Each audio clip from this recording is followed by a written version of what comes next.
যখন আসবে সেগুলো তিনি দেখবেন, কিন্তু তার সামনে আপাতত এটাই সবচেয়ে বড় ইস্যু। কারণ আসলে আমি ব্যক্তিগতভাবে মনে করি, আপনারা অনেকে একই কথা বলেছেন, যে আন্তর্জাতিক পরিমণ্ডলে আসলে আমাদের সবচেয়ে বড় সমস্যা এখন এটাই, এবং এটা আমরা চাই বা না চাই দিন দিন আরো জটিলতর হবে, সহজ হবে না, সেটাকে আমাদেরকে হ্যান্ডেল করতে হবে এবং আন্তর্জাতিক সম্প্রদায়কে আমাদের সাথে নিতে হবে। এখানে খুবই পার্টিনেন্ট একটা পয়েন্ট কিন্তু আমির হোসেন সাহেব তুলেছেন, সেটা হলো যে যেই সাম্প্রদায়িক সম্পর্ক বা রেস রিলেশন যেটাই বলেন আপনি, সেটা কিন্তু খুবই গুরুত্বপূর্ণ এবং সেটা খুব খারাপ অবস্থায় আছে উনি বলেছেন, এবং আমরা সবাই জানি সেটা যে অত্যন্ত খারাপ অবস্থায় আছে। মিলিটারি রেজিম যতটা তাদের প্রতি খর্বহস্ত, আরাকান আর্মি যেটা নতুন new boys in the vicinity, তারাও কিন্তু একই রকম তাদের মনোভাব। কাজে আমাদেরকে সেখান থেকে বেরিয়ে আসার ব্যবস্থা করতে হবে।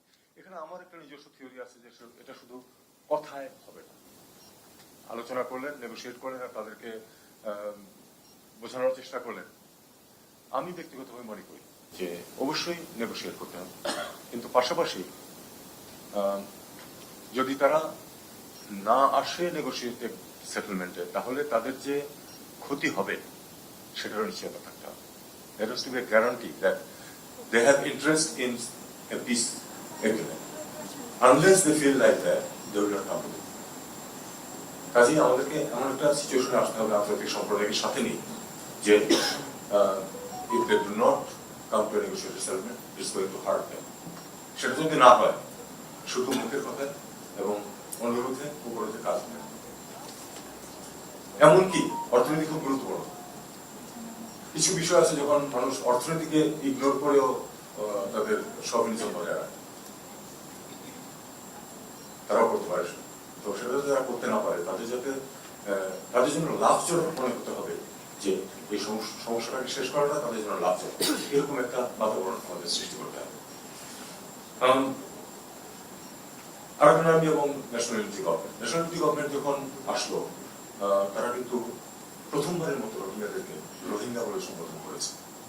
আমি মনে করি যে এটা একটা বড় পরিবর্তন। মিয়ানমারের কোনো অথরিটি তাদেরকে এর আগে কোনোদিন রোহিঙ্গা বলে সম্বোধন করে না। তারা পাশাপাশি বলেছে যে তারা ফেরত দেবে এবং তাদেরকে মানে সব অধিকার অন্যদের মতোই পাবে, তারা অন্যান্য বাসিন্দাদের মতো, এবং তারা আহ্বান জানিয়েছিল রোহিঙ্গাদেরকে তাদের সাথে যোগ দিতে। এনইউজিকে ওভার এস্টিমেট করার কোনো কারণ নেই। They are not going to defeat the Arakan army and the military and then coming to power. But at some stage, people will sit around the table. At some stage, when there is a stalemate, particularly, we are yet to reach that stalemate. তখন একটা আলোচনা অবশ্যই হবে। সেখানে কিন্তু রোহিঙ্গারা আবার সেই বাংলাদেশে যেমন যে শক্তির প্রশ্ন, রোহিঙ্গাদের কিন্তু শক্তির প্রশ্ন। তারা যদি এমইউজির সাথে যেত, আমরা যদি তাদেরকে এনকারেজ করতাম, আমি মনে করি আমাদের করা উচিত ছিল। আগেইন আমার ব্যক্তিগত অভিমত, তারা যদি এমইউজির সাথে যোগ দিত সাবস্টেন্সিয়ালি, তাহলে কিন্তু তাদের বার্গেনিং চিপ থাকতো একটু শক্তিশালী। সেটা কিন্তু তাদের নাই। এখন কেউ যুদ্ধ করে যখন কিছু জয় করে, অন্য কাউকে সেটা শেয়ার দিতে চায় না সহজে। কাজেই আমাদেরকে এই কথাটা মনে রাখতে হবে। এনইউজিতে আমরা যেতাম, এনইউজি সর্বময় ক্ষমতার অধিকারী হবে না, কিন্তু তারপর আমাদের একটা লোকাল চ্যানেল থাকতো। আরাকান আর্মির সাথে সম্পর্ক, আমরা রাষ্ট্র হিসাবে নন স্টেট অ্যাক্টরের সাথে সম্পর্ক রাখতে পারি না সরাসরি, কিন্তু সম্পর্ক রাখার কিন্তু বিভিন্ন ধরনের লেভেল আছে, লেয়ার আছে, informal, semi formal, even track two diplomacy, অনেক কিছু হতে পারে। কিন্তু আমাদেরকে বাস্তবটাকে মেনে নিতে হবে যে Arakan army, when the dust settles someday, I hope by the end of next year or next year, আমাদের মূল সমস্যাটা কিন্তু ক্ষেত্রটা হচ্ছে আরাকান। যদিও সমস্যা কেন্দ্র সরকারের সাথে, কিন্তু মূল সমস্যাটা হচ্ছে আরাকান, এবং যে নতুন যে ব্যবস্থা আসবে মিয়ানমারের, সেখানে রাখাইন রাজ্যে অবশ্যই আরাকান আর্মি হবে সবচেয়ে বড় ফ্যাক্টর। এবং শুধু কেন্দ্রীয় সরকার যদি চায়ও আরাকান আর্মিকে একসাথে না নিয়ে এই সমস্যার সমাধান সম্ভব হবে। কাজেই আমাদের সে অনুযায়ী আমাদেরকে ব্যবস্থা নিতে হবে, ফর্মালি, ইনফর্মালি, সেমি ফর্মালি। যারা আসলে এখানে শক্তি হতে যাচ্ছে তাদেরকে ইগনোর করে আমরা কিছু করতে পারবো।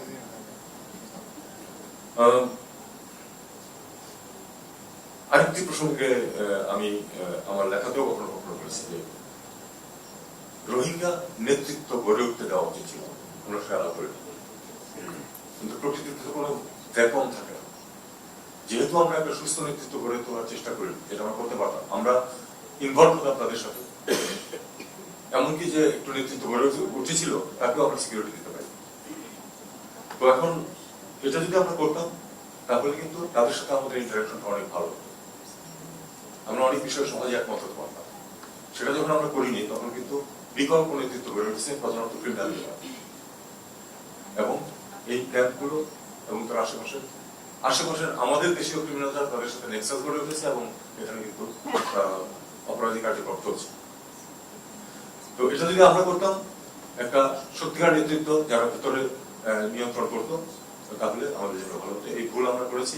আমি মনে করি না যে এখনো অনেক দেরি হয়ে গেছে, কিন্তু এখনো আমি মনে করি better late than never. We should have a legitimate Rohingya leadership. We help to develop a legitimate Rohingya leadership, including the diaspora. We are not using the diaspora enough.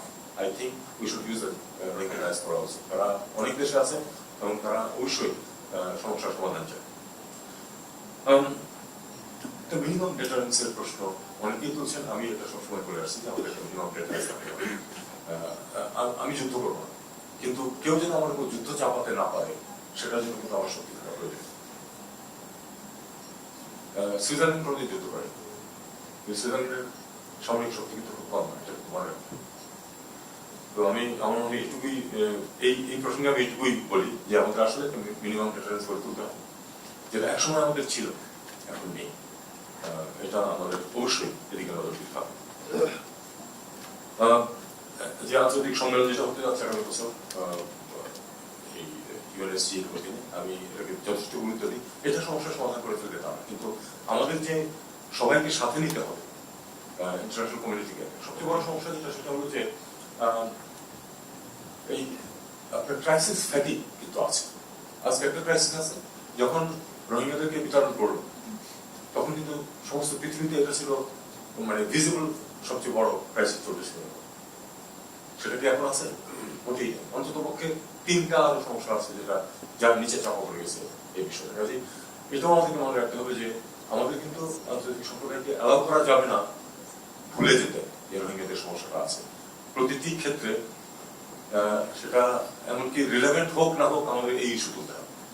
আমরা কিন্তু যে কোনোখানে যে কোনো মিটিংয়ে যাই, ওই গরু নিয়ে নদীতে ফেলার মতো নদী রচনা, ওইগুলো কিন্তু আমরা রোহিঙ্গা ইস্যুটা বলি, উত্থাপন করি সবসময়। তো এইটা আমাদেরকে বজায় রাখতে হবে এবং আমাদের আন্তর্জাতিক সম্প্রদায়কে আমাদের শক্তভাবে আমাদের পাশে পেতে হবে। আমরা একা পারবো না এই সমস্যাটা সমাধান করতে, এটা আমরা মেনে নিই। এখন কিছু কনস্ট্রেন্ট আমাদের আছে। আমি জানি যে যদি চীন আমাদেরকে খুব শক্তভাবে সমর্থন করতো আমাদের জন্য হয়তো কাজটা সহজ হতো আরো, কিন্তু আমাদেরকে দেখতে হবে যে চীন তার স্বার্থ দেখবে, এটা আমাদেরকে মেনে দিতে হবে। ভারত তার স্বার্থ দেখবে, এটাই আমাদেরকে মেনে দিতে হবে। তারপরে আমাদেরকে চেষ্টা করতে হবে যে তাদের স্বার্থ বজায় রেখে কতটুকু আমাদের পাশে তারা আসতে পারে, আমাদেরকে এই কঠিন কাজটা করে যাওয়ার চেষ্টা করতে হবে। সার্ভিসেস এন্ড রাইটস, এর মধ্যে এমপ্লয়মেন্ট শব্দটা আমি প্রশাসক ব্যবহার করেছেন। এটা খুবই লোডেড টার্ম। লোডেড টার্ম এই জন্য যে আমাদের দেশটা তো ঠিক অন্য সব বাদ দেন পূর্ব ইউরোপের মতো না, যেখানে প্রচন্ড লেবার শর্টেজ দেখা দিয়েছে এবং আমাদের জন্য কিছু সুযোগ সৃষ্টি হয়েছে সেখানে। যে এখানে আপনি আমি সুসাহেব ওই প্রসঙ্গ বলেছেন যে ক্রাউড আউট হয়ে না যায় আমাদের স্থানীয় ওয়ার্কাররা, সম্ভাবনা সময় একটা আমি ফিল্ড থেকে যেটা তথ্য জানি সেটা হলো যে থ্রু সাম করাপ্ট প্র্যাকটিসেস তারা বেশ কিছু মানুষ বের হয়ে যায় সকালবেলা এবং সারাদিন কাজ করে সন্ধ্যাবেলা ফিরে আসে, যদিও তাদের বেরিয়ে যাওয়ার কথা। এখন হয় যেটা, সে এবং তার পরিবার কিন্তু রেশন পাচ্ছে। যেই ওয়ার্কার স্থানীয়ভাবে কাজ করে, স্থানীয় যে মানুষ, সে কিন্তু কোনো অতিরিক্ত সহায়তা পাচ্ছে না। তখন কি দাঁড়ায়, সে সহজেই অনেক কম বেতনে দিনের কাজটা করতে পারে। যদি আমি উদাহরণ বলছি, 500 টাকা নর্মাল মানে ওয়েজ হয় দিনে, সে কিন্তু 200 টাকা পেলে 300 টাকা পেলে খুশিতে কাজ করবে, কারণ তার তো সাপোর্ট আছে একটা। কিন্তু যে স্থানীয়, সে কিন্তু 500 টাকা না পেলে তার জন্য কঠিন। এখন যে প্রসঙ্গ আছে যে এমপ্লয় করবে সে দেখবে যে কম দামে পাচ্ছি, একই পরিমাণ কাজ করছে, মুখ বুঝে কোনো অধিকারের কথা বলছে না, তাকে নেওয়ার চেষ্টা করবে। এটা কিন্তু বাস্তব। এই সমস্যাটাকে আমাদের চিন্তা করতে হবে আমরা যখন তাদের জন্য এমপ্লয়মেন্টের কথা চিন্তা করি। তবে আমি এডুকেশনের ব্যাপারে আমি কিন্তু সম্পূর্ণ সমর্থন করেছি। তাদেরকে আমাদের অবশ্যই অন্তত পক্ষে 8-10 লেভেল পর্যন্ত মিয়ানমার সিলেবাসে, বাংলাদেশের সিলেবাসে না, মিয়ানমার সিলেবাসে রোহিঙ্গাদের মধ্যে থেকে শিক্ষক নিয়োগ করে তাদেরকে বাচ্চাদেরকে লেখাপড়া শেখাতে হবে। কোনো স্কিল যদি শিখতে চায় সেগুলিও আমাদের চেষ্টা করতে হবে তারা জানতে পারে। সো দ্যাট আজকে থেকে 2-5-7 বছর পরে যখন তারা দেশে ফেরত যাবে তারা যেন কে সেখানে তাদের স্কিলের অভাব না হয়। তারা কিন্তু মাটি থেকে বিচ্ছিন্ন হয়ে গেছে অলরেডি। যে সমস্যা পৃথিবীর অনেক দেশে, আফ্রিকার অনেক দেশে এই সমস্যা সৃষ্টি হয়েছে, সিভিল ওয়ারের কারণে মাটি থেকে বিচ্ছিন্ন হয়ে গেছে মানুষ। এখন তারা পুরনো যে ট্রেডিশনাল এগ্রিকালচার সেটা তো ফিরে যেতে পারছে না, নতুন কোনো যোগ্যতা তাদের এই সমস্যা সৃষ্টি হবে এখানে। কাজে এটা আমাদেরকে দেখতে হবে যে তারা যেন মিনিমাম কিছু স্কিল অর্জন করতে পারে, সেটা যখন তারা ফেরত যাবে তখন যেন তারা সেখানে গিয়ে তাদের ইকোনমিক লাইফটাকে পার্সু করতে পারে। শেষ পর ন্যাশনাল কনসেনসাস। আমরা যারা পররাষ্ট্র মন্ত্রণালয়ে কাজ করেছি এখানে কেউ কেউ আছেন, এটা যে কত বিধ্বংসী জিনিস ছিল আমাদের জন্য, এটা আমরা এটার অভাব যে কত বিধ্বংসী ছিল এটা আমরা জানি। অনেক বিষয় যেটাতে আমরা অনেক বেশি গেইন করতে পারতাম শুধু কনসেনসাস অনেক কম অর্জন করে আমাদের সেখানে নিতে হচ্ছে। আমি আর ডিটেলসে গেলাম না, এটা প্রাইভেটলি কথা বলতাম আমাদের সেখানে। কিন্তু ন্যাশনাল কনসেনসাস আনফর্চুনেটলি কখনোই ছিল, মানে অন্তত যখন থেকে একটা গণতান্ত্রিক বাতাবরণ সৃষ্টি হলো 1991 সাল থেকে। ক্ষমতাসীন দল, আমি কিন্তু কোন দল নাম বলছি না, দুই দলই বিভিন্ন সময় ক্ষমতাসীন দল যাই বলবে সেটা দেশের যতই পক্ষে হোক না কেন অপোজিশন সেটাকে অবস্থা হতে দেবে না। এটা উভয় পক্ষ থেকে আমরা এই টেন্ডেন্সি দেখে এসেছি। আমরা তো একটা ভুক্তভোগী, কারণ আমরা কোনো কিছু যখন এগোতে চাইতাম তখন দেখা যেত যে এটা লেফট স্লিপিং ডগস লাইন এটা ব্যবহার করা হয়েছে কখনো, কারণ হাত দিতে গেলেই দুর্গালাপ হবে একটা রাস্তায়। তো এটা এখন এখানে রাজনীতিবিদদের বেশিরভাগ নেই, কিন্তু আছেন তো কেউ। আমার আর্জি থাকবে এটা যে আগামী দিনগুলোতে আমরা তো একটা অন্তর্বর্তী সরকার অল্প কিছুদিন আছে, এরপরে আপনাদের জন্য তো দীর্ঘ সময় থাকবে, এই জিনিসটা ডেভেলপ করার চেষ্টা করেন। এই জিনিসটা ডেভেলপ করার চেষ্টা করার আপনার অনুরোধ। এটা করতে পারলে আমাদের শক্তি অটোমেটিক্যালি অনেক বেড়ে যায়। শক্তি মানে তো শুধু মিলিটারি, যদি মিলিটারি গুরুত্বপূর্ণ, কারণ আমি মাঝে মধ্যেই ফ্রেডরিক দি গ্রেটের একটা কোটেশন উল্লেখ করি যে diplomacy without armaments is like music without instruments. তো তার মানে আসলে মিনিমাম ডিফারেন্স দরকার মিলিটারিতে আমাদের, কিন্তু আমাদের ন্যাশনাল স্ট্রেংথ যেটা সেটা অনেক বেড়ে যাবে যদি শুধু আমরা এক করতে পারতাম একটা ইস্যুর উপর। আমি আপনাদের একটা ছোট্ট কথা বলি, একটা ছোট্ট উদাহরণ।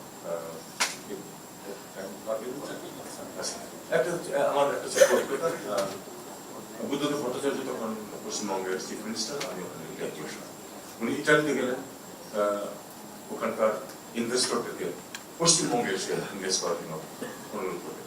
ওনারা লেফট ফ্রন্ট গভর্নমেন্ট এবং কেন্দ্রে তখন বিজেপি সরকার। ওখানে একজন ভারতীয় বংশোদ্ভূত সাংবাদিক থাকে, বিজেপি নিয়ে একটা প্রশ্ন করেছে, তাদের যে সাম্প্রদায়িকতা এটা। ওনার উত্তর ছিল, আমি কলকাতা ফেরার পরে আপনি আমাকে প্রশ্ন করবেন। তার মানে এতটুকু যে এত ডায়ামেট্রিক্যালি অপোজিট কমিউনিস্ট এবং বিজেপি, তারপরে কিন্তু তারা এইটুকু সহমত তাদের ছিল যে বিদেশিদের কাছে তারা অন্তত পক্ষে পরস্পর তাপ। তো আমি আশা করবো যে আমাদের আগামী দিনগুলিতে এক ধরনের একটা ন্যাশনাল কনসেনসাস সৃষ্টি হবে on our vital issues of vital interest, including on the Rohingya issue. Thank you.